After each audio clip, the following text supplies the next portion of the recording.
Good evening. I'm Warren Hoge, IPI Senior Adviser for External Relations, and I'm happy to welcome you to this. It's a joint Beyond the Headlines and Women, Peace and Security series event featuring Karima Bennoune, who is the author of Your Fatwa Does Not Apply Here, Untold Stories from the Fight Against Muslim Fundamentalism.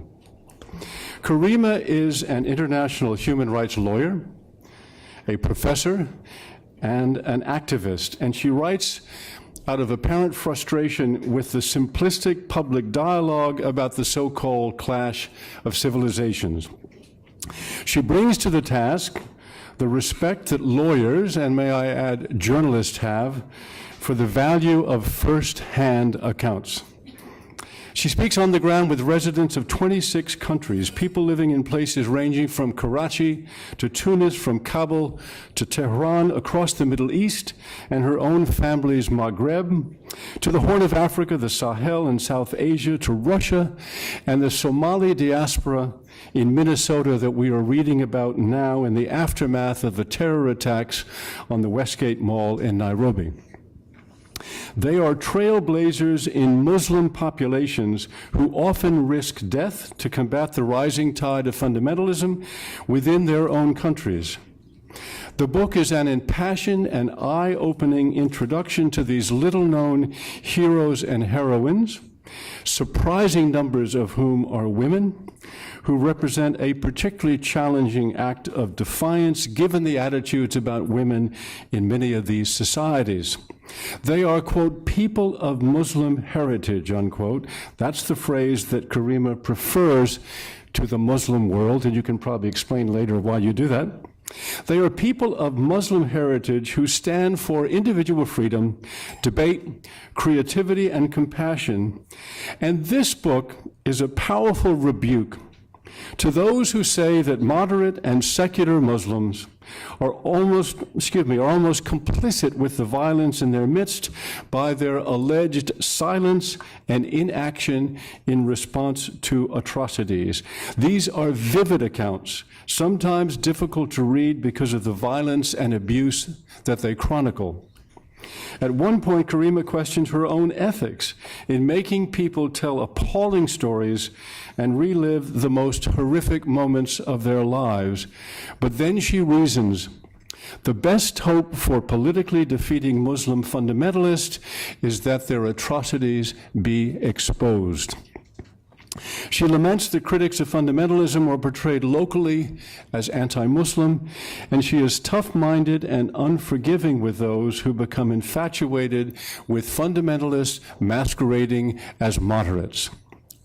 When Karima asked one of the Muslim rights activists what she thought people ought to do to support them, the answer is unpack the myth of the moderate Islamist, especially when it comes to the rights of women, freedom of expression, and freedom of religion.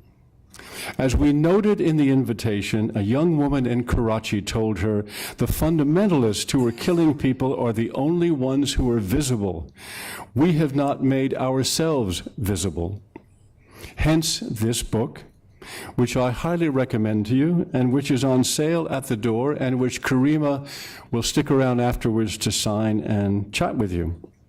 So I'm very pleased to introduce you to Karima Bennoune, and her compelling book, Your Fatwa Does Not Apply Here. Karima? Thank you so much. Let me see, am I close enough to the microphone? Well, I'm very close to you. Okay.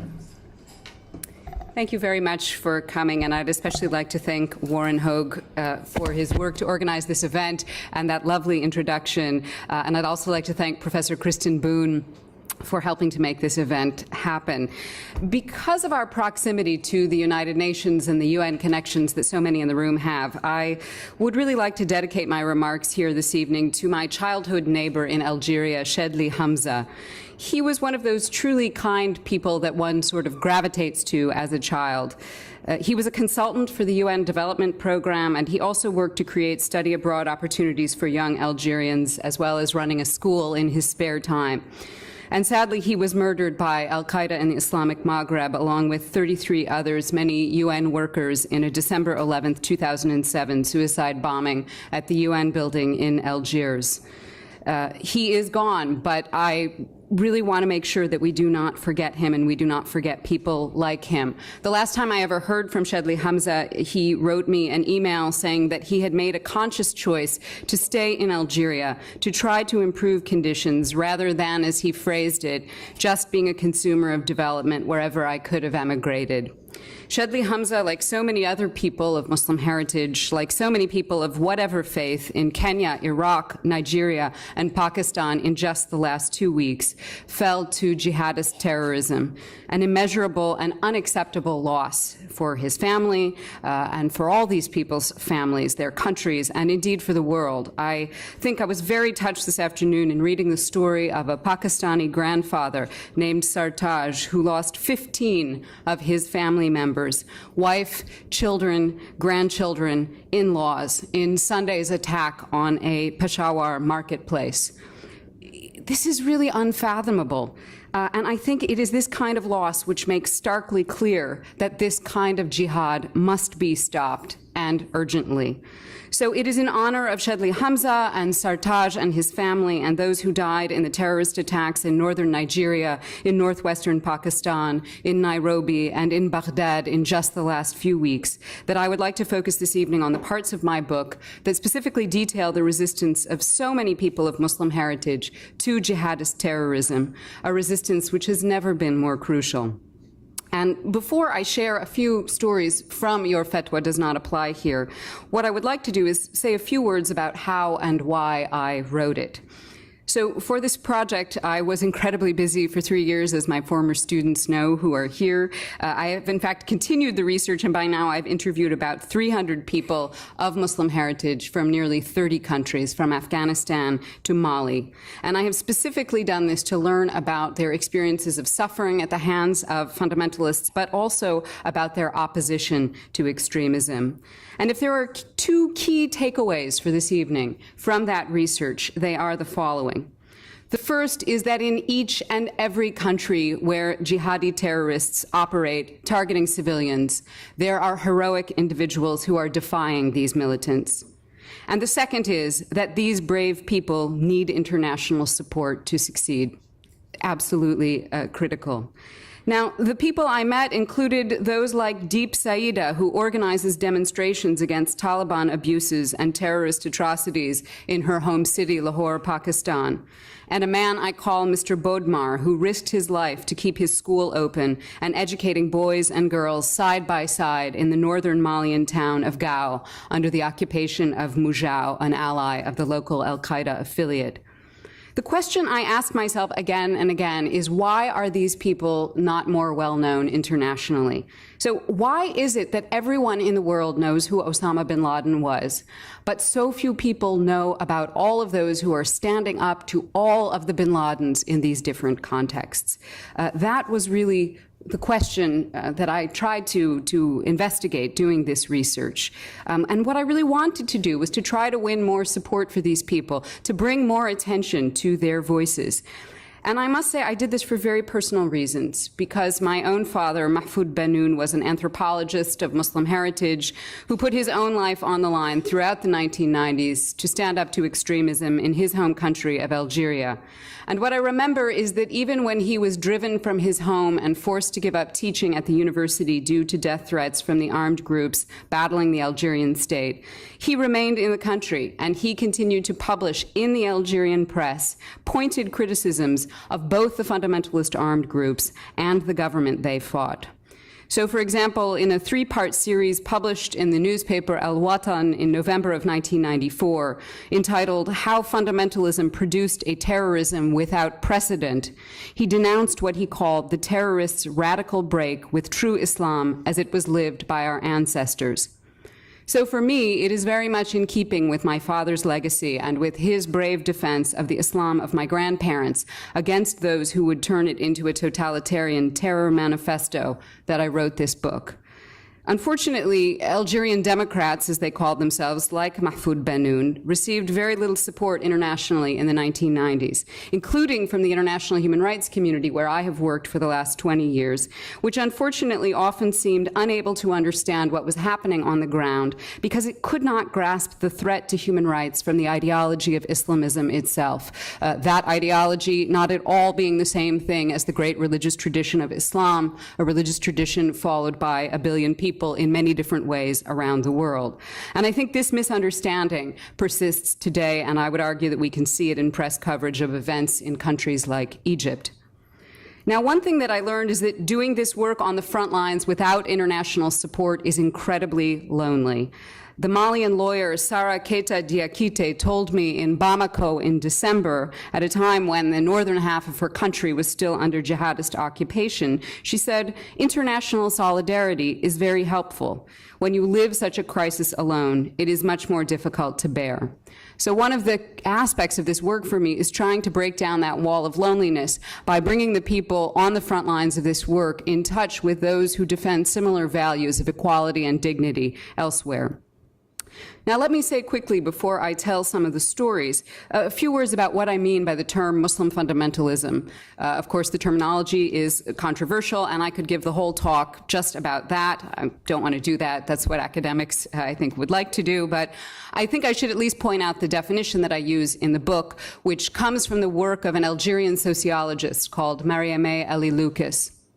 And she writes that fundamentalisms, note the S, not just within Islam, but fundamentalisms are political movements of the extreme right, which in a context of globalization manipulate religion in order to achieve their political aims. Saadia Abbas, the Pakistani post-colonial theorist, has described this as the radical politicization of theology. So for me, what I am essentially talking about are political projects, not religious or spiritual ones. These are not conservative approaches. They do not represent orthodoxy. They, in fact, represent trying to make radical changes in the way that many people of Muslim heritage live their lives. Now, it's interesting, again, being near the UN, to think back to 1999 and a notable report that was produced by the UN Special Rapporteur on Religious Intolerance that year, Abdel Fattah Amour, a Tunisian law professor. And he framed what he called religious extremism already back in 1999, generally, so across religious traditions, as a rising threat to human rights. And he made what I think is a very important call for the elaboration of a set of international standards to deal with this problem, a recommendation which I would like to stress has never been heeded, and I think is a recommendation we should take very seriously. In the contemporary period faced with these movements that I'm talking about in the book, Western discourse has sometimes seemed to offer only two choices in response. The first is the sort of openly discriminatory or flawed characterization that suggests that Islam is inherently fundamentalist or all Muslims are fundamentalists and so on. And obviously this is discriminatory and just plain wrong. One hears this often nowadays on the right in this country. But unfortunately, on the left, one sometimes also encounters discourses that are too politically correct to even broach the topic of Muslim fundamentalism at all, which is deemed too controversial. And I don't find this very helpful or accurate either. And in fact, I think both of these sets of responses do a grave disservice to the people on the ground who are living this issue on the front lines. So what I'm looking for is a new way of talking about this. In the U.S., there has been a terrible rise in discrimination against Muslims in the last few years. It's shocking to me when some of the excerpts have been posted on the internet from my book that the comment section becomes absolutely filled with this just loathsome hatred of Islam and Muslims that has absolutely no relation to the actual text of mine that has been posted. But nevertheless, for me, this discriminatory discourse doesn't mean that silence on the topic of Muslim fundamentalism is appropriate or productive, even though it might be easier. These are difficult things to talk about. But I actually think that one of the best ways of combating discrimination against Muslims is to talk about and tell the stories of those people of Muslim heritage, some who are practicing, some who are agnostic, some who are atheist, who have been victims of jihadists themselves and who have challenged those jihadists. And that is really one of the central projects of my book. So with that long but I think necessary introduction explaining what I did and why I did it, let me tell you a few of the stories of the people that I met. So the first story comes from the first chapter, which is called Creativity versus the Dark Corner, which is about the work of artists, whether performing artists or visual artists, challenging fundamentalism in their contexts. And the first story that I want to tell is from Pakistan. And I was very lucky to attend an event organized by the Rafi Peer Theater Workshop in Lahore back in 2010, and to meet its then director, Faizan Pirzada. And the Pirzada family, since 1992, had run a sort of NGO Ministry of Culture, as they described it. And their performing arts production company brought in 24,000 artists from 86 countries to perform in Pakistan, as well as promoting the performances of Pakistani dancers, musicians, puppeteers, actors, and so on. So they really brought joy to generations of arts lovers in the country. But unfortunately, at the height of jihadi violence in Pakistan in 2008, the Pirzadas also became a target and began to receive threats to call off their events, which they absolutely refused to heed. Very often they were told, what you're doing is un-Islamic. And Faizan Pirzada, who was very religious, very spiritual Muslim, absolutely rejected this. For him, in fact, music was very much a part of spirituality. So they refused to call off their events. And then in 2008, a jihadi bombers struck their 8th Performing Arts Festival in Lahore with 3 separate bombings that produced what Faizan Pirzada called rain of glass that fell into the venue, luckily only injuring 9 people. Now, the bomber's accomplice was a 12-year-old potato chip vendor who had come into the venue carrying a box with packets of crisps and IEDs mixed in with them. I think this was particularly upsetting to Faizan Pirzada because there were also so many children in the venue. And luckily, the little boy bomber was unable to detonate his devices before being caught by the police. Then the Pirzadas faced a very difficult situation. What do we now do? They evacuated the venue. 9 people were injured. It could have been much worse. Should they go on and take responsibility for the safety of their audiences, or should they give in? And they stayed up very late having this debate, and as Faizan Pirzada expressed it to me, at about 1 in the morning, they decided, ladies and gentlemen, this ain't going to work. This festival is going to go ahead. There is nothing anti-Islamic in this. And they made a public announcement. The festival will continue as scheduled tomorrow. Thousands and thousands of people turned out in the venue to show their support for the Pirzadas and their work. Now, this was delightful to them and also terrifying. And Faizan Pirzada told me that he ran up to one young woman at the festival who had come with her 2 small children, and he said, you do know that there was a bomb here yesterday, and you do know that there's a threat that there will be more bombs here today. And she said, yes, I know that.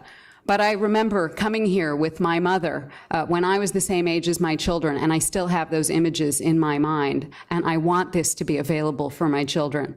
So they actually went ahead and they were able to finish the festival.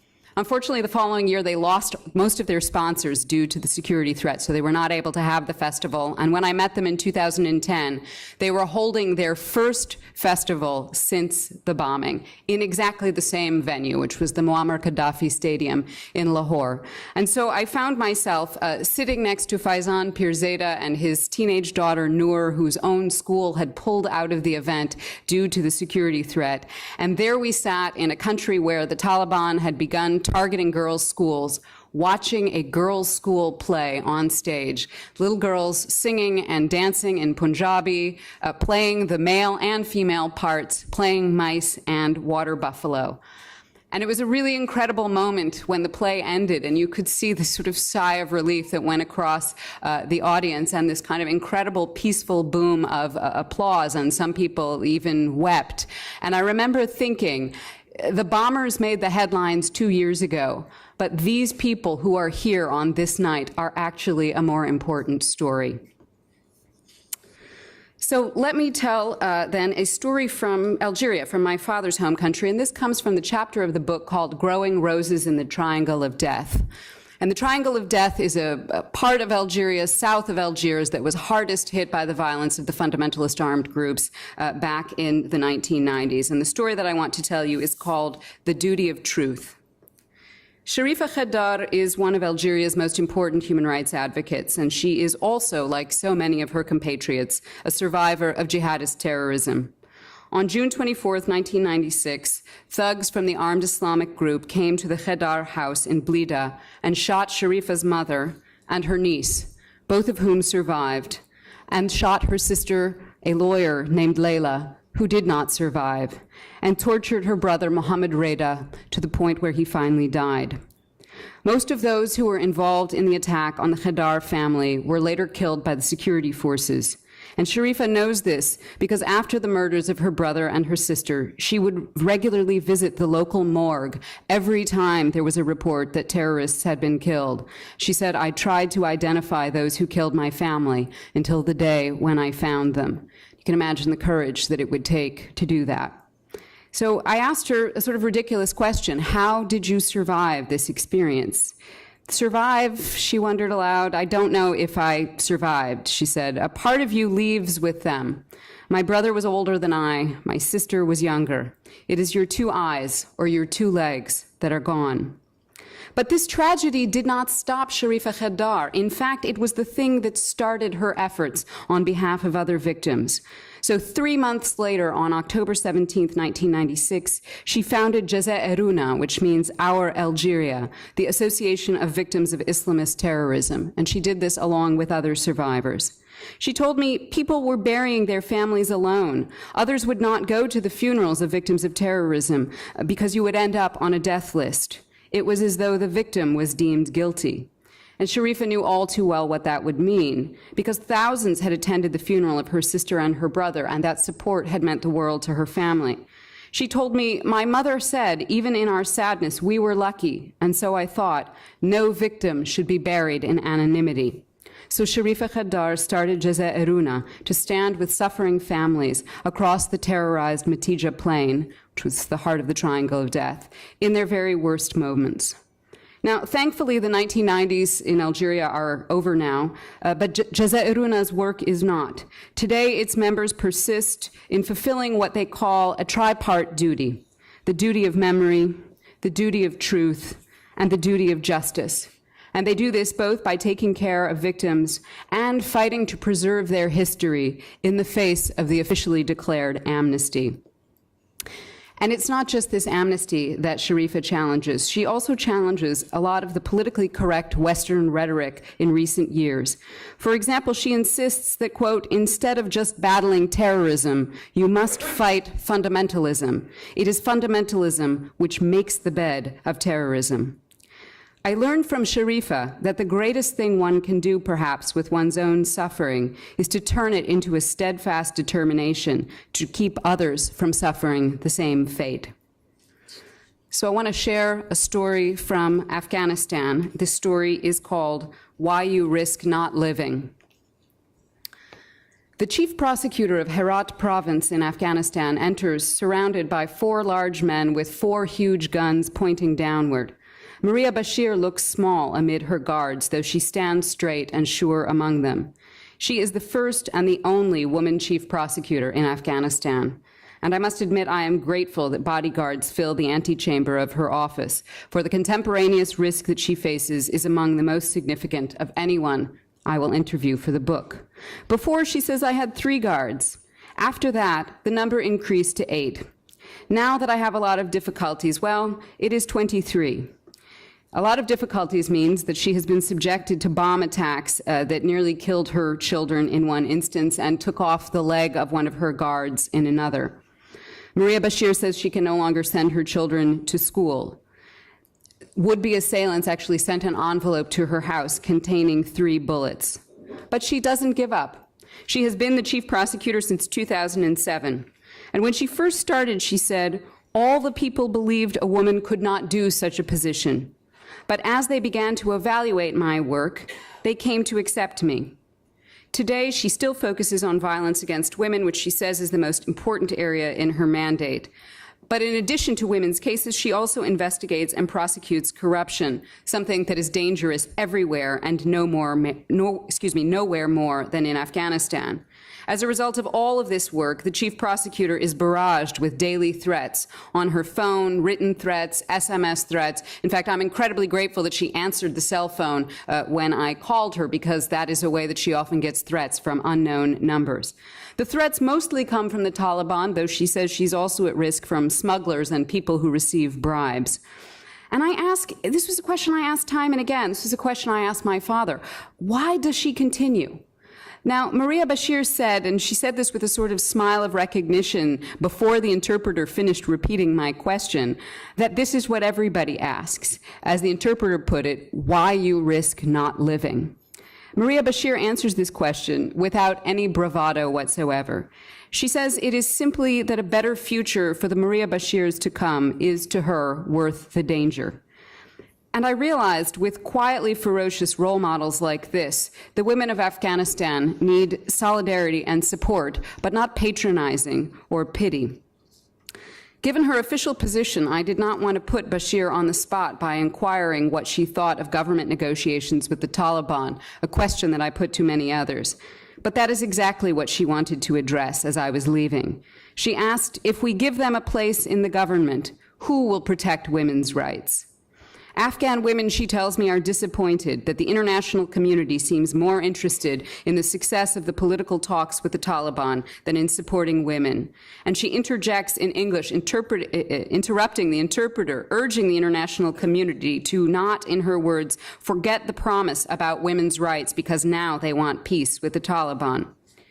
It is truly awful to imagine what Maria Bashir's fate would be if and when the Taliban regain real power in Afghanistan, because for the last 6 years she has been one of their chief targets in this area of the country. From her, I learn about the power of transcending your own fear in the face of those who seek to use it against you. After all, the point of terrorism is to terrorize, and when you simply do not allow that, this is a kind of triumph. Back in the United States, 3 weeks after I meet her, I see a headline on the internet. An Afghan prosecutor has been assassinated. I Google desperately to find the details.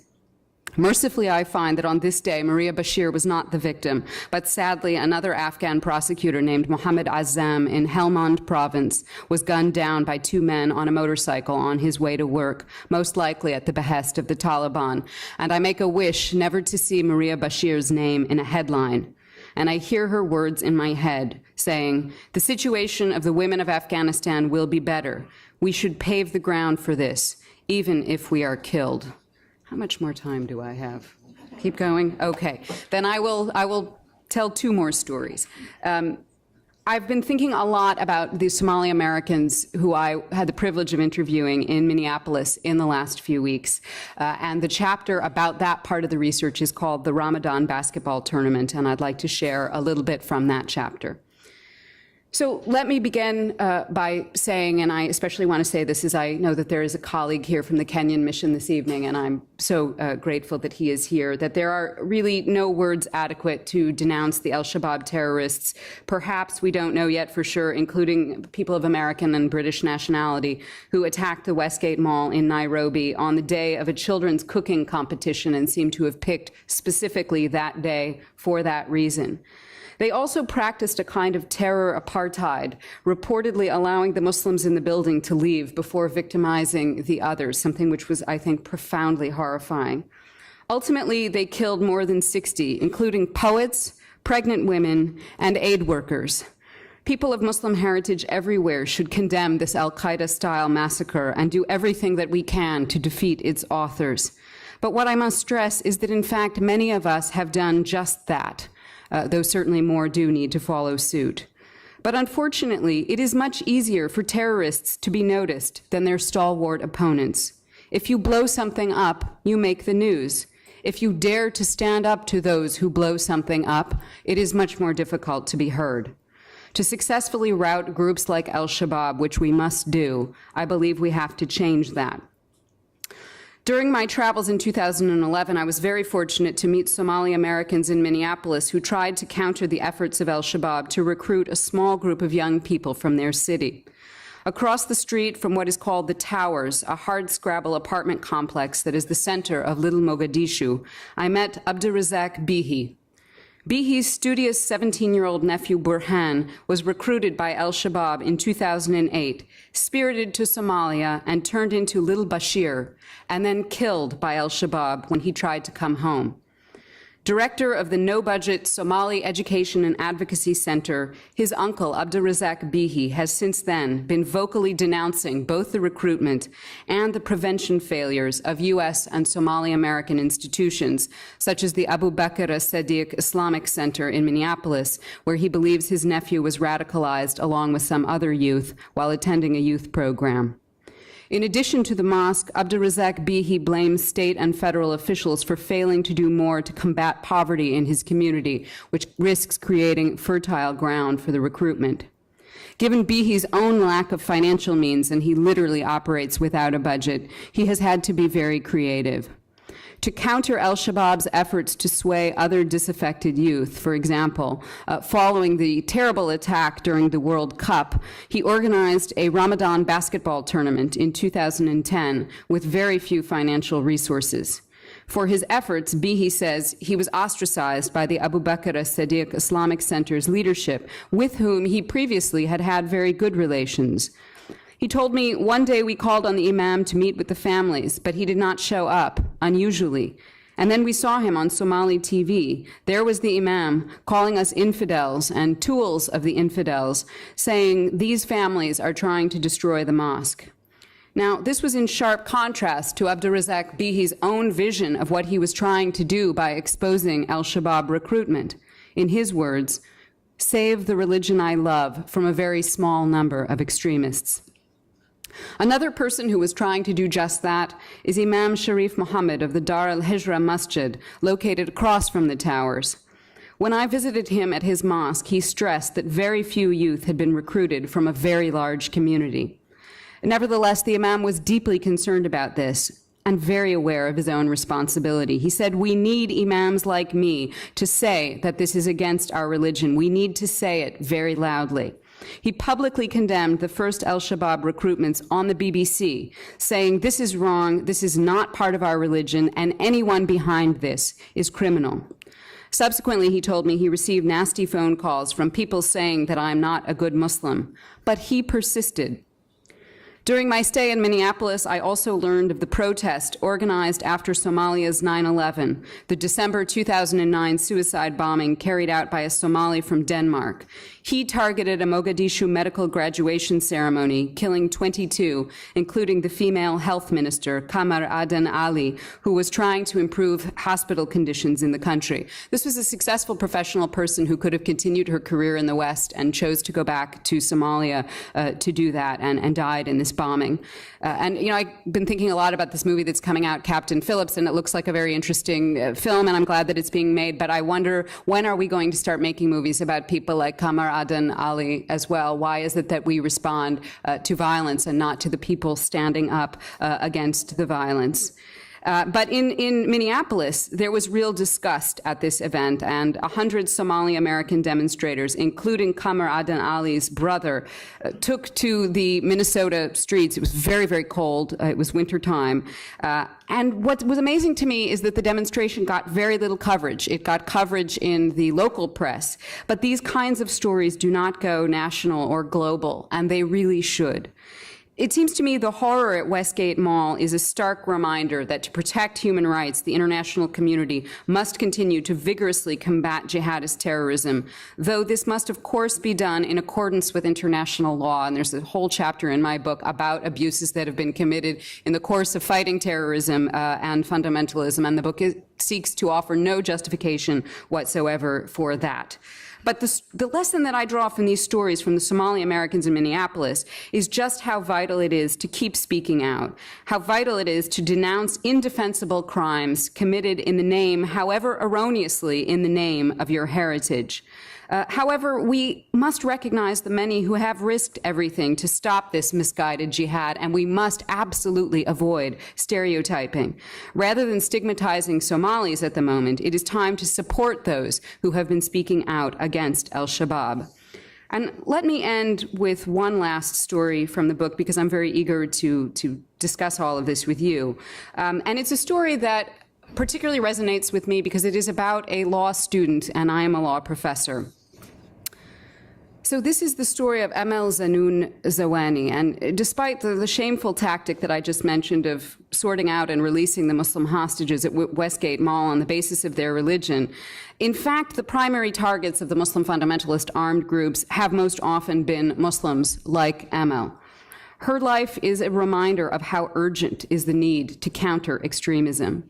She had said to her father, "I will study law, and you will always have your head held high." She was a 22-year-old law student in Algeria with exactly the same dreams that I had of a legal career back in the 1990s, of supporting her family, of achieving something in her country and in the world. She refused to give up her studies despite the fact that the fundamentalist groups battling the Algerian state threatened all who continued their education. On January 26, 1997, so about 16 years ago, Emel Zanoun boarded the bus in Algiers where she was studying to go home and spend a Ramadan evening with her family in Sidi Moussa in the Triangle of Death, and would never finish law school. When the bus arrived outside her hometown, it was stopped at a checkpoint manned by men from the armed Islamic group. Carrying her school bag with her, Emel was readily identifiable as a student. She was taken off the bus, and she was killed in the street in front of all of the other passengers. And the men who cut her throat then turned to the others who had watched and said, "If you go to the university, the day will come when we will kill all of you, just like this." Now, Emel Zanoun died at exactly 5:17 p.m., which we know because when she fell in the street, her watch broke. Her mother showed me the watch while I was doing the research for the book, and the thing that I remember the most is that its second hand was still aiming optimistically upward toward a 5:18 that would never come for Emel. Shortly before her death, she had told her mother, Horia, "Mom, please put this in your head. Nothing will happen to us, inshallah, God willing. But if something happens to us," and she was talking about herself and her two sisters who were also students, "if something happens to us, you and Dad, you must know that we are dead for knowledge. You and Father must keep your heads high." So I've thought about this a lot. Emel Zanoun's watch stopped at 5:17, a truly unimaginable loss. But I tried to find hope while I was writing the book, including hope for Emel's memory, and I found it in two places. The first is in the strength of her family and all the other families in continuing to tell me, as Warren said in his wonderful introduction, stories that were incredibly difficult to tell. And they continued to tell this story publicly in Algeria despite the sort of officially declared amnesia. And they've found the strength, like so many of the other victims' families, like the Khaddars, to go on with their lives after the terrorism. In fact, Emel's sister Lamia fulfilled Emel's dream, overcame her own grief, and went to law school and practices in her sister's memory today in Algiers, something which is possible because the fundamentalist armed groups did not take over the country. But I also found hope in country after country. I found that Emel Zanoun Zawani lives on wherever women and men continue to defy the jihadis peacefully as she did. I found Emel Zanoun's spirit in those I met in Afghanistan and in Pakistan, and in those I met from Somalia.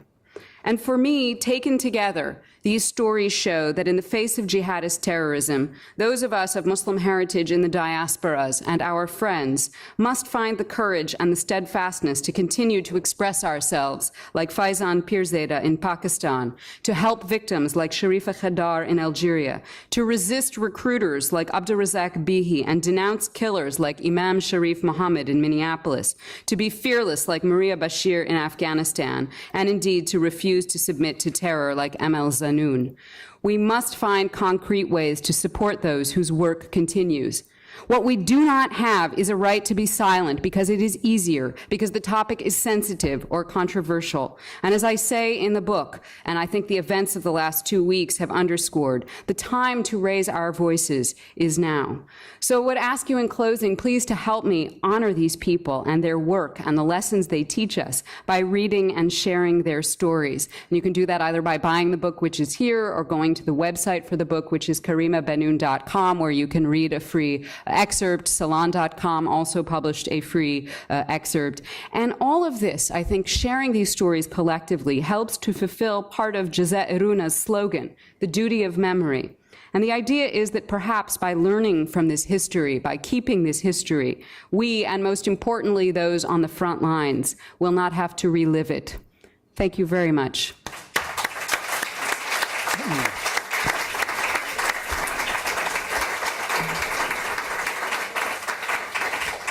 Thank you, Karima. I want to get some comments and questions from the floor, but just a couple of things to ask you myself. I'm sitting here, a lifelong journalist, and I have a couple of friends in the audience, and I bet they will agree with me when I say I can't imagine that an editor or a writer, knowing of these kinds of stories, would not have seized upon them. It's the exact kind of thing we look to write about and portray all the time. So is there a communications problem here? I don't mean to say it's not the media's problem, but I'm just perplexed as to how these stories, which you have told so graphically and so well, have not been seized upon by what we know as the mainstream media. I would also love to hear what the journalists who are present think might be the explanation for that. I think there are a number of explanations. I mean, part of it is that some of these people are doing their work in rather remote locations. They may not be in capitals. Many of them, some of them do not speak English. They're very focused in doing their work on the ground, perhaps more than they are on getting their message out to the world. And I think, you know, all of those things need to be tackled as obstacles.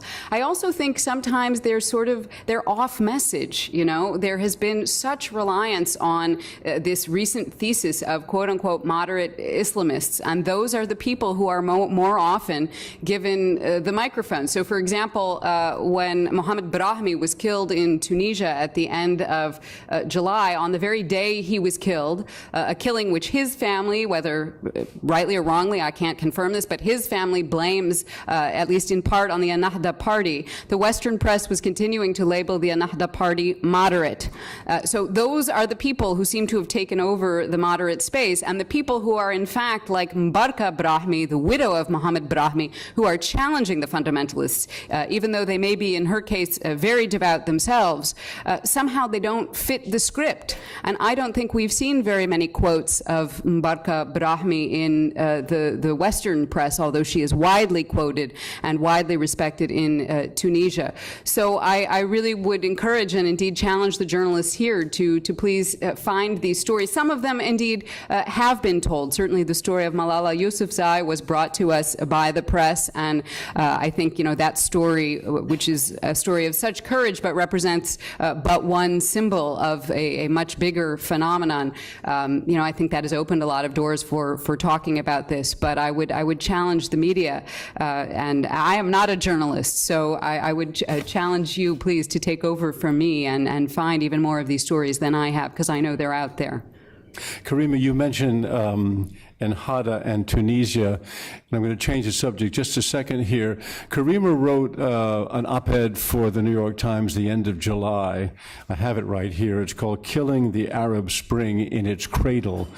And in that piece, she was decrying the Ennahda party. Last week in Tunisia, the Ennahda party announced it would step down and would go into negotiations. And I wanted to ask you to talk about that. And my own feeling, or the question I want to ask you is, did Ennahda see what happened to the Muslim Brotherhood? A Islamist party that took over and then simply opted for power rather than governance, and decided it didn't want the same thing to happen to it? What I tried to do in that op-ed for the New York Times was precisely to give the microphone to Tunisians who were themselves critical of the Ennahda party and were not being heard, as this party was again being labeled constantly moderate, without our, in fact, looking closely at the fact that some Ennahda female deputies were advocating gender-segregated transportation and gender-segregated beaches, without looking at some of the kinds of statements that were being made by some of the hardliners within Ennahda denouncing secularists and, in fact, threatening people who were critics of the party without looking at the way in which they were sort of kowtowing to the Salafists and indeed looking the other way as terrorist groups actually took hold in Tunisia. A former student of mine refers to this as the institutionalization of terrorism, something people are very afraid of in Tunisia now. I think it is a great thing that the transition may go ahead peacefully, but if Ennahda does in fact step down, it will be doing that not voluntarily, but in response to massive pressure. There have been huge protests, peaceful protests in Tunisia in recent weeks, going all the way back to the assassination of Mohamed Brahmi. Again, those protests have gotten, I would say, very little attention here. The trade union movement has been very active. And again, I just asked somebody who I respect very much, Amel Grammi, a professor in Tunisia, to sort of explain to me what may happen in the next few weeks. And she said that Ennahda is very split, that there is a sort of faction led by Rashid Ghannouchi that is indeed committed to stepping down and going forward with the transition because they don't want to be sort of kicked out as happened in Egypt. But there is also a harder line within the party itself, which is saying that it not only has a mandate from the people, but a mandate from God. So let's hope that the news will be good from Tunisia in the next few weeks. But those who have been standing up to these parties and movements on the ground also really need support. And I'm going to ask you to tell one more story, and then we're going to go to the floor. And that's the story. Excuse me. What I did here, Karima, was to write down lists of things that I hoped you would get to. And I must say, remarkably, you got to them. And the stories I had liked the most of all and thought were the most impactful were the ones you talked about, starting with the festival in Lahore, Pakistan. But one you didn't get to, and I want to ask you, it happened in Algeria. And it involves journalists, but that's not the only reason I ask you. It's the story of the publisher and his journalists at El Watan after the building that housed them and I think other newspapers were bombed, killing 18 people. I loved their response. Would you just tell that story? Thank you so much for asking me to tell that story, because that is one that I cut for reasons of time. So during the 1990s in Algeria, one of the particular targets of the fundamentalist armed groups was the journalistic community. And this started with fatwas against the press and then assassinations of individual journalists beginning in 1993, and then began to materialize in larger scale attacks on the press. So Omar Belhouchet was the director, continues to be today, the director of El Watan, the Nation, one of Algeria's leading newspapers, and he was coming back in 1996 from the funeral of a journalist who had been assassinated, and the fear was so heavy in the country at the time that he was the only journalist who had been there with the family to bury this man. And he was coming back to his office in Algiers, and he could see smoke rising from near his office from what is called Press House, where many of the newspapers are headquartered together. And he just had this terrible sinking feeling. This is somebody who'd already survived an attempt on his own life, and he just knew what had happened.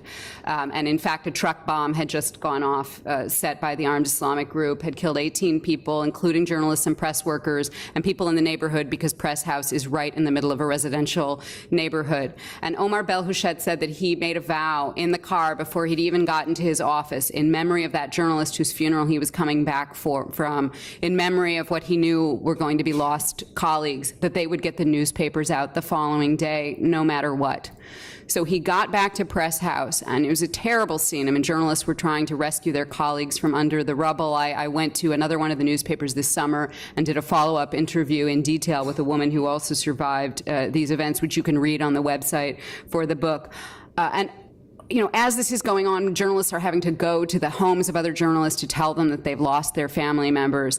Omar Belhouchet was trying to rally whoever he could, whoever was not injured, whoever could sort of still function. Let us get together, let us come together and get the newspapers out. And it was Ramadan, so people who were fasting had to go and break their fasts and come back. And one of the things that he told me was that many of the journalists who returned, and this is incredibly dangerous now, this is nighttime, and many of the journalists who returned to do this audience were women. And he was very, very moved by this. And one of the women who participated in this, in getting the newspapers out, basically in the rubble of the paper's offices, was a woman named Rania Ukazai.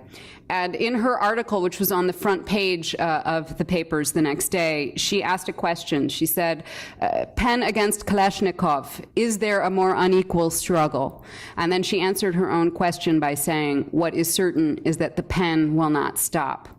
And that's really a spirit that I encountered in place after place, whether it was in Pakistan, whether it was among the Somali diaspora or elsewhere. And I now have a copy of those newspapers that came out the next day in Algeria, and I carry that with me. And that is really a reminder to me that we absolutely cannot be silent about what is at stake.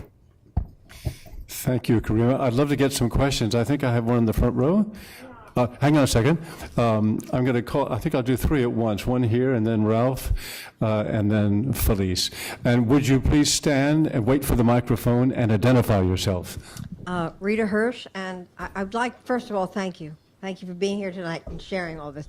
But I'd really like to know, how did you choose, or how did you find the individuals you decided to write about? Okay, just hold that question, if you will.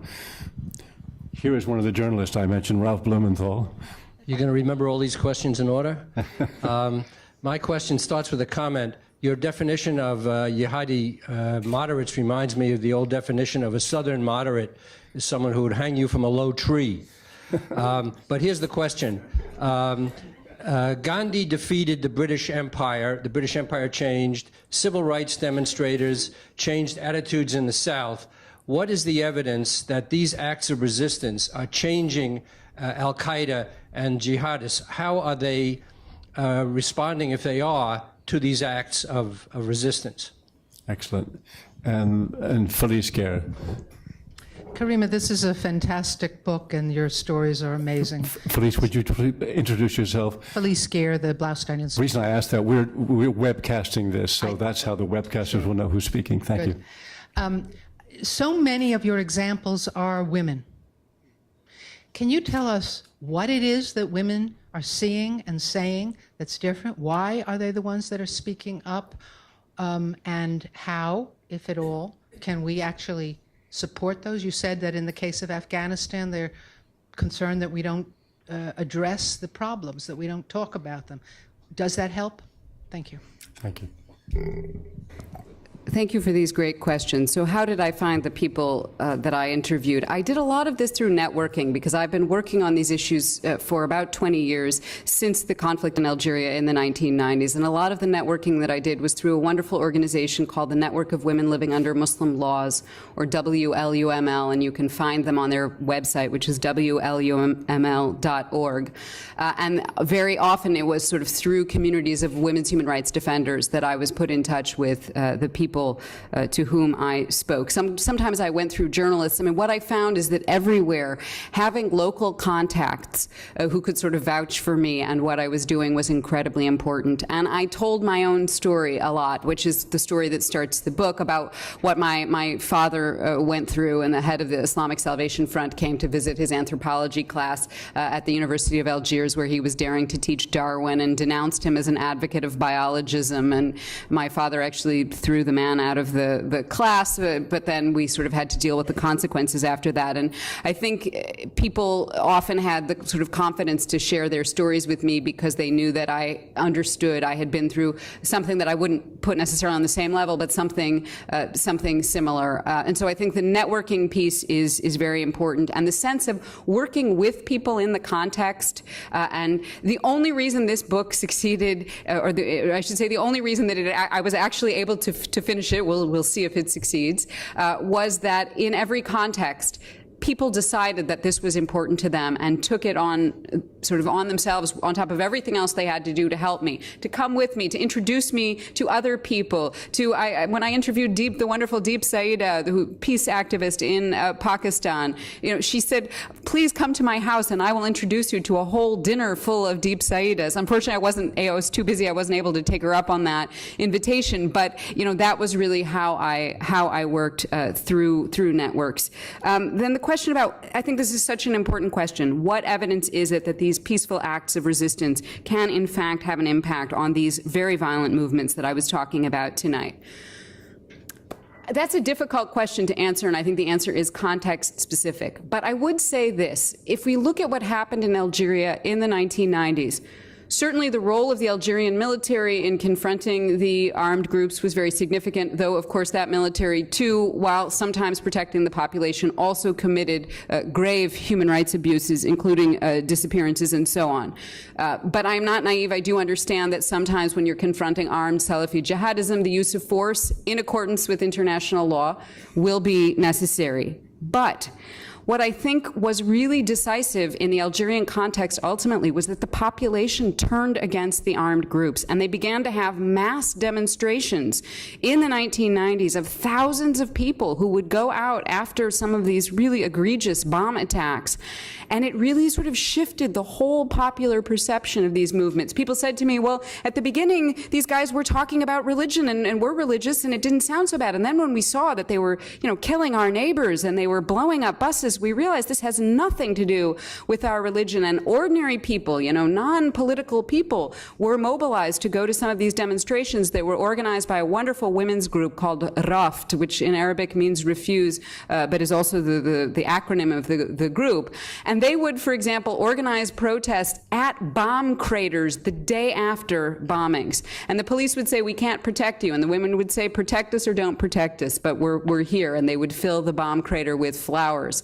And over time, this kind of outpouring of just popular revulsion had an impact. I think it really helped to turn the tide. So I think in specific contexts, and we've seen this in Somalia, for example, there were protests against AlShabaab when they started destroying mausoleums a few years back. In northern Mali, people tried to protest during the jihadist occupation in places like Timbuktu. Women tried to go out and so on. Sometimes it's very dangerous. And certainly, people can't take this on all by themselves. The fundamentalist armed groups have transnational support. So their opponents are going to need transnational support as well. And another thing, I think, one thing we have to be very careful of is avoiding international responses that actually undermine the local opponents of these movements by, for example, killing civilians or engaging in torture and other abuses and so on, which actually, in some ways, can really help the jihadis. For example, Sidney Jones, who's an expert on Salafi jihadism in Southeast Asia, has argued that the atrocities in Abu Ghraib became a wonderful recruitment tool for jihadi groups in the part of the world that she focuses on. Felice's question, thank you for that very important question about women. In fact, the longest chapter in my book, unsurprisingly, is the chapter about women's human rights defenders. Everywhere I went, people said, the first people you have to talk to here, the people who were first to recognize the problem and first to speak out were women's rights defenders. And I think about a wonderful Nigerian sociologist whom I interviewed, Zainabu Hadari, and she said, every step forward in the battle for women's rights is a step forward in the struggle against fundamentalism. I mean, she understood these things as being very closely related. And I think we see in many contexts, this certainly happened in Algeria and has happened elsewhere, the first targets of the fundamentalist groups are women, often before things escalate into an open armed conflict. And often the international community doesn't really respond because that's not seen as political. That's seen somehow as cultural, and therefore we're not that worried about it. WLUML, the network that I talked about, has talked about warning signs of fundamentalism, and certainly one of those warning signs is very often an increase in violence against women and justifications by the fundamentalists or advocacy, open advocacy of violence against women. So you asked the question, sort of, what should we do to respond, about this issue? One thing that became clear to me is the idea that somehow we can, as an international community, trade off women's rights for peace with the jihadists. So we can make peace with the quote-unquote moderate Taliban. And people in Washington actually use that phrase, with the moderate Taliban. And somehow we can give in on those little cultural things like women's rights. I was actually told that reportedly, this is a report, but reportedly someone in the the State Department referred to Afghan women as pet rocks that you can't always keep in your backpack, right? We were talking about them before, but it's kind of in the way now. That is a strategy that is not going to work, because the core, the center of the fundamentalist ideology within Islam, as well as within Christianity and Judaism and so on, is an attack on women's rights and a sort of giving up of women's equality. So I think really one of the things I say in the conclusion of the book is that one of the things I'm certain about is that a universal commitment to women's equality, women's substantive equality, and women's human rights has to be at the core of the international strategy for taking on these movements. If I can quote you from the book, you say at one point, women's rights are the non-negotiable centerpiece of the struggle against fundamentalism. Anyway, I'd love to get some more questions. 1, 2, 3. And we'll take 3 at once, if you don't mind. And please do identify yourself. Thank you. Yes, my name is Abdul Mohammed. I am an Ethiopian of Islamic heritage. And Hold the mic thank you for that wonderful and very helpful book. In Ethiopia now, I'm asking this question and commenting, Sure. because in Ethiopia we see for the first time the beginning of a fundamentalist movement. And I agree with your assertion that central to defeating fundamentalism is to make sure that people are not spectators. People are involved. People must be mobilized to rely on their heritage, on the way they have adopted the religion. And in this context, let me say the following. One, it is very helpful to always think, when you think about religion, to make a distinction between the faith, as a faith, whatever sect you belong to, that is your right, okay? And then the history of a religion, how a particular religion or a particular sect inserted itself in a society, all right? For example, in Africa, Islam was spread by the Sufis. It is not by conquest, it is not by occupation, it was really by and large, it's the Sufis that spread Islamic faith in Africa. And the Sufis fundamentally were adaptive. By being adaptive, they took into account the other faiths, all right? So Sufism in Africa thrived by adapting itself into a multi-ethnic and a multi-religious society, all right? That's one. We sustained it. That is what gave us our heritage, our identity. Mohammed, I got 6 other hands out here, so please try to tighten it up. I think the most important question out of this is the most dangerous strand of Islamism that is disturbing us in a violent way is Wahhabism. Wahhabism is a particular sect that came out of Saudi Arabia.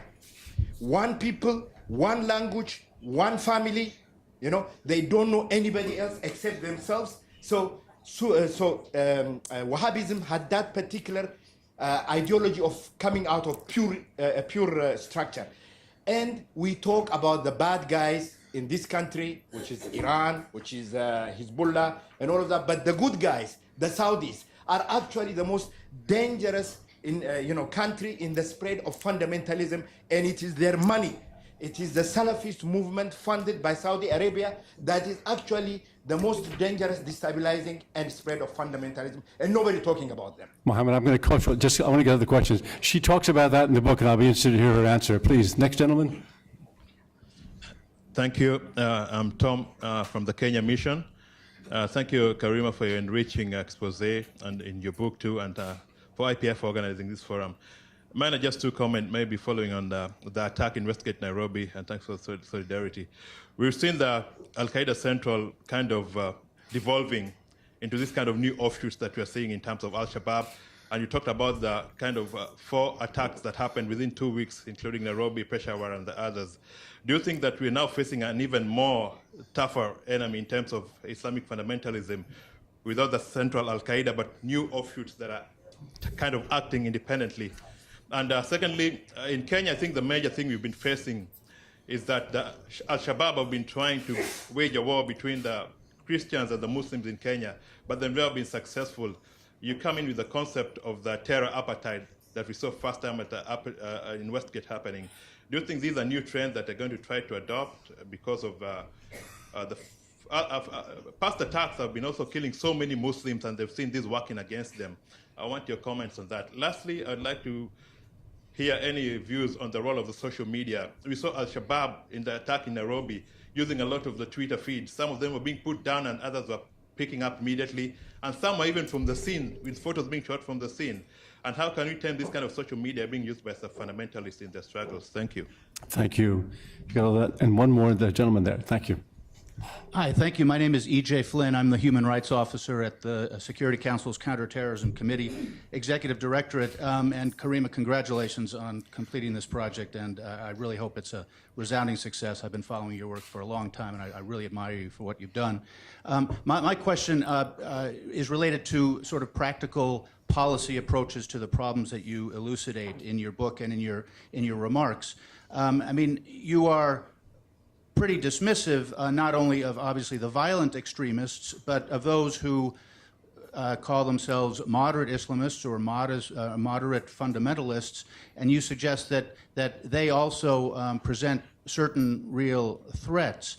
But obviously also as an American human rights lawyer and constitutional lawyer, the problem we always run up against is that, you know, there is also a tradition of free speech, freedom of expression, and, you know, often the problem is phrased in terms of violent extremism, and those who actually present a risk of ensuing violence, whether or not, and you know, the question is distinguished if they are advocating a point of view that may be repugnant or may advocate human rights violations, but may not actually advocate violence. And so the question is it worthwhile, should we be pursuing nonetheless and promoting dialogue with people who might be promoting philosophies and ideologies and ideas that violate human rights, but that do not necessarily advocate violence? Is that a worthwhile path to follow? Thank you. Thank you. Good question. Thank you for these very good questions. Just a few thoughts in response. I'm very glad that the colleague from Ethiopia raised the issue of Gulf funding, which was not something that I was able to address in my remarks, but I do address in the book, although I think it deserves a book of its own.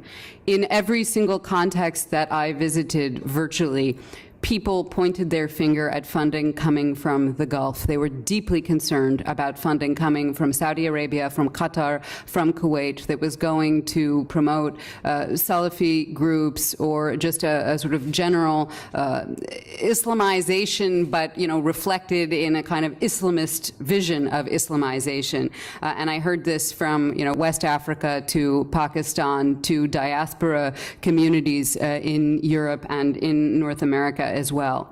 The challenge that I had was finding the documentation about the Gulf funding. And this is a challenge I throw out to journalists and others interested in this. That's one of the things that I think we have to do much more work about, is indeed documenting where the funding is coming from, where it is going, and specifically the impact it is having. Not because I dispute that it's going on, it's very clear that it is, but because we really need to make the case, and we need to explain, I think, in particular to certain Western governments, including this one, that their allies like Saudi Arabia are not quote-unquote moderate. I mean, after all, we're talking about a country where women can't drive and where they have been exporting Wahhabism. And I was looking desperately. There's a wonderful quote about Wahhabism in the book from an Algerian counter-terror expert named Lias Bukra, and I can't find it now, but basically you can find it in the book, and he really talks about it as this sort of rejection of the cosmopolitan strands of Islam, and really being a negation of the way in which many Muslims in many different contexts have lived their Islam. And that was something I was really glad in listening to your comments. It reminded me of that in many contexts what people told me is they felt that the fundamentalists were really about altering their tradition and the way that they had lived it. And I heard this in particular in West and in North Africa, where people told me they felt that the fundamentalist project was about de-Africanizing their lived Islam. So imposing on them clothes that no one in the context had ever worn, and doing that in the name of tradition. But we're talking about garments from the Gulf. And even in the Gulf, women didn't used to necessarily wear these, say, 20 years ago. So I think fighting for the right to diversity within one's tradition is also an incredibly important thing to do, and an incredibly important piece of this struggle. And I really would like to thank our colleague from Kenya for being here, and again express my strong solidarity, and I know we all feel that, with people in his country and many foreigners as well in his country who've just gone through this awful ordeal of the Westgate Mall attack. What I remember from Algeria is that one of the worst feelings is to go through something like this and then feel as if you are alone. And so it is incredibly important, I think, for people to continue to express solidarity with societies that have to pick up after atrocities like this. And certainly you raised this issue of AlShabaab and other groups trying to create hostility between religious groups, whether it's Christians and Muslims, or in other countries between, say, Sunni and Shia Muslims. And I think this is something we absolutely need to reject. And we must not respond to these attacks by allowing them to create the very discrimination that they seek to provoke, because then really the terrorists have won. And I was very touched by an act that just happened. It was reported in Nairobi, where people from the, I believe it was from the Asian Muslim population in Kenya, went out and formed a human chain around the mall to show their solidarity with the victims and to really express themselves as Kenyans and being very proud of being Kenyan. And I think we need to see more and more of those actions, and we need to see, more actions as well if there are kind of hate crimes or discrimination that result. Social media, this is a great question. Everybody talked about during what was called the Arab Spring, the wonderful role of Facebook and Twitter and so on in assisting the early phases of those revolutions. And certainly I think there's an argument that that was true, although perhaps it may have been overstated. But the story that was not getting covered was after the initial phase, how the social media was then being used by the fundamentalist movements very effectively against their opponents on the ground. So in Tunisia, where I spent a large chunk of the summer, many people told me that Facebook was one of the primary places where they were receiving threats. If they were outspokenly critical against the Salafists or against Ennahda, they were receiving threats. And I interviewed a very brave Tunisian journalist named Olfa Riahi the day before I left. And she actually showed me, it was really chilling, a page on Facebook that appears to be, and I have to be very careful how I say this, appears to be something that was put together by supporters of Ennahda. And it is simply pictures of people who oppose Ennahda and the fundamentalists with a little description, including things like where they go to take their coffee and where they live and things like this. And she showed me this, on Facebook. So really, this is a new frontier, I think, in the struggle against extremism. And we're going to have to find a way to balance concerns that EJ raised about freedom of expression with, not allowing social media just to be simply another forum for hate. And I think there's a whole book that could be written just about that topic. And this brings me to EJ's questions, and I thank you so much for your work trying to promote human rights and counterterrorism as ideas which can go together, not ideas which are in opposition, which is something that I so much support. And I know it's not easy always to promote those ideas either. So, sort of beyond the scope of my talk this evening, I spend a lot of time in the book talking about those that we label in the West very often moderate Islamists. And a former student of mine from Tunisia always says that people are moderate if they're not killing Westerners, right? That's how you receive the moderate label. If you're threatening or killing your own people, you're more likely to be moderate than if you're trying to blow up Western targets, and then you're obviously not a moderate. That's perhaps a cynical view. But I do think you touched on something very important, which is that the ideology itself is also part of the problem. I talked about terrorism tonight, and I did that because I wanted to very strongly felt the need to respond to some of these atrocities in the last few weeks. But it's not just the terrorism and the violence that is the problem. It is also the fundamentalist ideology espoused by some movements that may not openly use or advocate violence, but they are advocating systematic discrimination between men and women. They are advocating discrimination between Muslims and non-Muslims, and between different kinds of Muslims, basically anyone who chooses not to practice in the way that they do, and so on. Movements that are advocating the use of corporal punishments that violate human rights law, movements that are sort of defaming human rights advocates and women's rights advocates in particular as unbelievers, and so on. And it seems to me that that ideology, too, is really anathema to the values of international law and international human rights. Now, negotiation is a good thing. You know, I believe in the peaceful resolution of disputes. I believe in the United Nations. I believe in the UN Charter, and so on. But I also do know that negotiating with movements that are committed either to violence or committed to the violence of systematic discrimination can have very ambiguous consequences. And that is something we have to think very carefully about. In a way, this goes a little bit off from your question, but I know in Pakistan at the moment there's a huge discussion about what it means to negotiate with the Taliban while they're blowing up churches. And there's been a lot of anger, a lot of protest, actually. And what we learned in Algeria, actually the bombing that I told you about at Press House, that happened at a time when, guess what, the government was negotiating with the armed groups. And those armed groups really read the negotiations as a sign of weakness and as creating the space within which they could further organize. Now, that said, you know, I'm not saying that armed responses are always the best responses, but we have to think very carefully about how we negotiate if we're going to do that, what the red lines are, and the red line cannot only be terrorism against us, right, in the West. It also has to be about human rights and violence and discrimination in the context as well. I want to give Karima some time to sign books. We'll take one question here and then one in the back. These will be the last two, okay? First to Anne, and then gentleman in the back. Thank you. My name is Ann Phillips. I'm a member of the Board of Directors of IPI. I, too, want to thank you for being here this evening. And I hope that you have the opportunity or access to a great deal of public speaking around this country, because, as you know, there's a great deal of stereotyping and prejudice that has developed against Muslims. And, well, I think that if they heard your voice, more people heard your voice, it would be very helpful. What I wanted to ask you is that, as I understand it, there are immense sums of money coming out of Saudi Arabia from private people as part of their charity fulfillment, which is dictated by, or I shouldn't use the word dictated, but which is instructed in the Quran. And as part of their fulfillment, they give their certain percentage of their incomes each year to pay for the madrasas that exist around the world, actually. And most of the madrasas, as I understand it, Pakistan are paid for this way.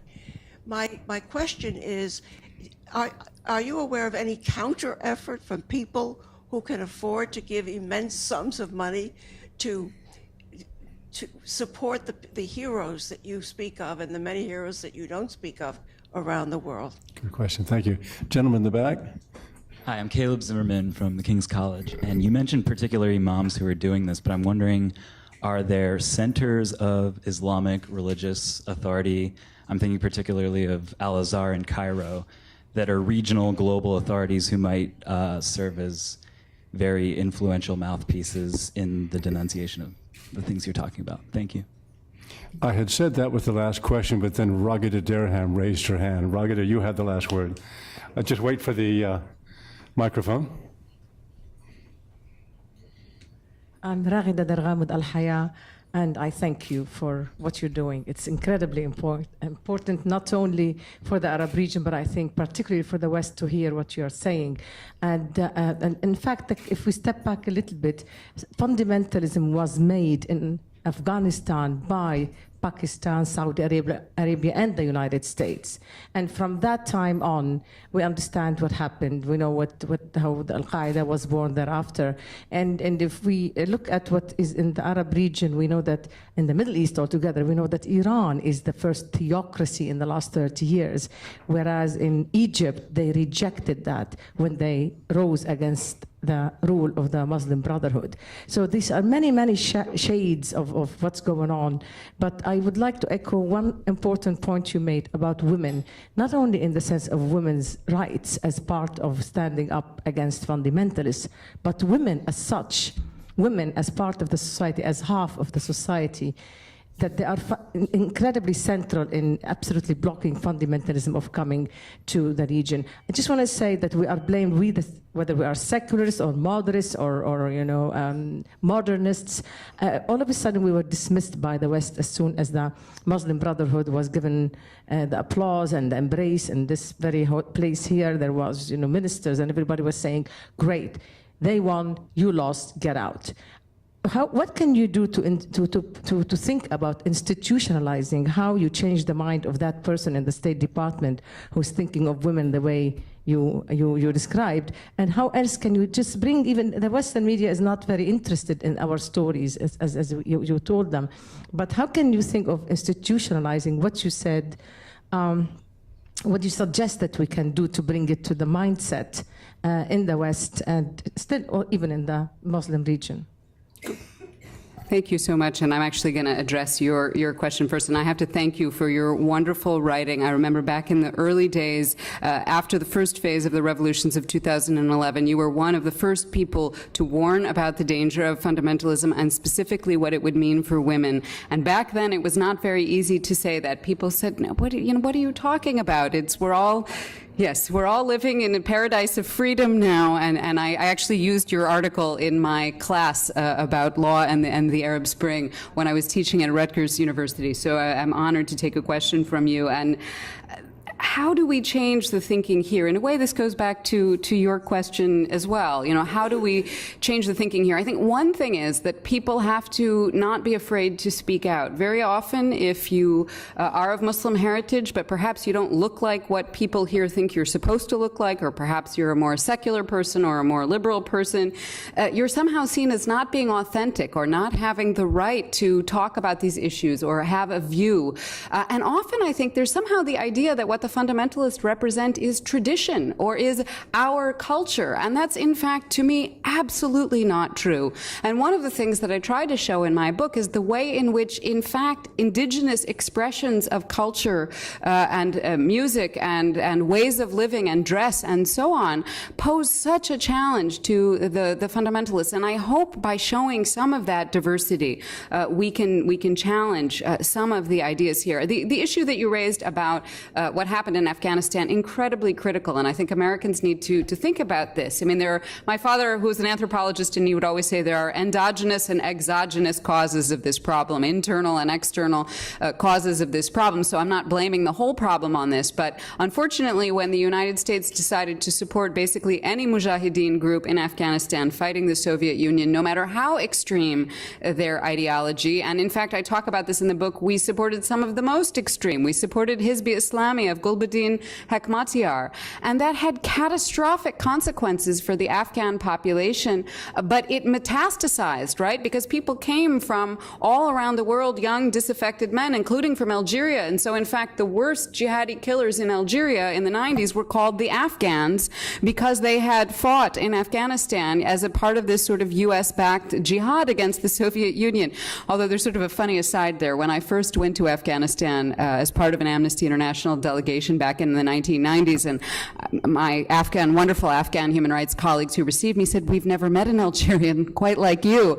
And I was explaining, well, and we have these fighters and they've come back and I really care about what's happening here and we call them the Afghans. And they looked horrified. They said, no, we call them the Arabs. So nobody really wants to take responsibility for this problem. But I think this history that you so rightly pointed out means that we have to think very carefully about the strategic choices that we make in places like Syria, no matter how awful the regimes in place may be, and I would not dispute that, but there are long-term, potentially terrible consequences from just sort of throwing in with the jihadis against whatever is in place. And I'm sorry, I've gone on long. The issue of Gulf funding and who can balance Gulf funding, that's the key question, right? Where do we find that source of money that can even begin to compete? And I don't have an answer for that, but I think you've raised something that is critically important. And we need to think, for example, in the Muslim and Arab and South Asian and other populations in the diaspora, how we begin to construct an alternative, including drawing from some of the wealthier sectors of our community. And people are doing some really exciting things. So I was in Houston recently, and there are wonderful people in the Pakistani community there who have started something called the Alliance for Compassion and Tolerance, and they are specifically upset about the sectarian violence in Pakistan and are trying to bring people together across all of the divides, Christian, Muslim, Sunni, Shia, and so on, to stand up against that violence. And some of those are professional people with resources, so we need to begin to think about what we can draw from. But